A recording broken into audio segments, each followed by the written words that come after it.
Mga kakusina, I'm back again. Ngayong araw nga ni po pala ay nagluto rin ako ng tinigan na tulingan. Wow. Yan, pagkatapos kong magtupi ng sandad makmak na nilaban ni Barkading, ay minuto ko naman yung ginili niyang isda. Tinigan ko lamang. Nilinisan ko siya, ay alam niyo po baga kung ano yung nahila-hila ko na yun doon sa partig buntot. Ay, di ko alam kung totoo nga na po yun. Nakikita ko lang yan dun sa kinalula nung nabubuhay pa. Sabi ay kailangan daw yung bunutin dahil nandun daw yung nakakaahing na parte ng isda. Ay, alam niyo po ba kung ano yung nakakaahing? Yung pag nakain mo minsan ay kayo yung napangati na mamantal. Parang naka-allergy.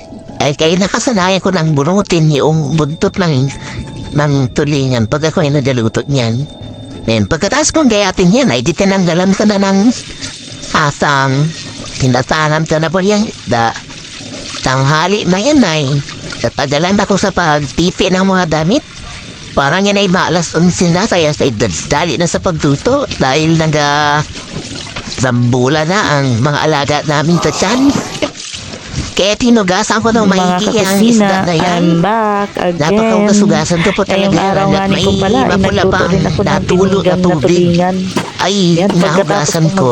Para po hindi siya masyadong nilaban ni malansa. Barkading. Pag ganun po, Ay, hugasan niluto ko niyo naman maigi. yung Pagkatapos kong isda. hugasan, ay prepare ko na po yung mga Tinigang ko sangkap lamang. na kasama niyang isda na yan sa Linisan ko siya, pagluto. ay, Sa ilalim alam ng ko kaserola kung ay ano inon yung ako pong nilagay ang mga nahihila ko taba na ng yun sa baboy. parting buntot. Merong luya at saka Ay, maraming hindi ko bawang. alam Saka kung sinalansan totoo ko nga na po yun. yung mga Nakikita ko isda. lang yan dun sa kinalula. Ang inalagay ko po ay nung kalamansi. nabubuhay pa. Sabi ay kailangan daw yung bunutin dahil Yan nandun daw yung inasala ko po nakakaahing para hindi mapasama yung na buto parte ng dahil yung buto isda. po na Ay, kalamansi alam niyo po kapag ba naluto kung ay ano mapait. nakakaahing?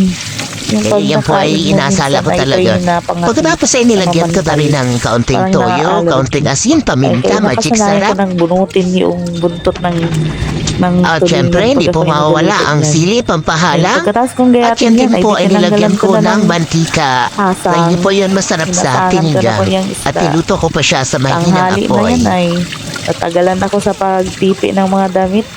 Parang yan ay maalas 11 na kaya ako dali na sa pagluto dahil rambula na ang mga alaga namin sa tiyan. Kaya tinugasan ko ng maigi ang isda na yan. Napakaugas-ugasan ko po talaga yan hanggat may mapula pa ang natulo na tubig ay inahugasan ko para po hindi siya masyadong malansa. So, ganun po, hugasan nyo maigi.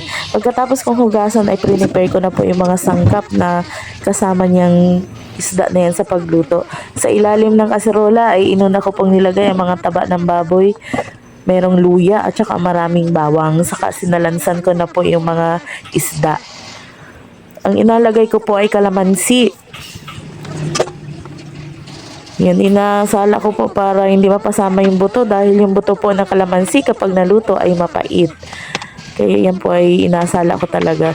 Pagkatapos ay nilagyan ko na rin ng kaunting toyo, kaunting asin, paminta, magic sarap. At syempre, hindi po mawawala ang sili, pampahalang. At yan din po ay nilagyan ko ng mantika. Try nyo po yun, masarap sa tinigang. At niluto ko po siya sa mahinang apoy.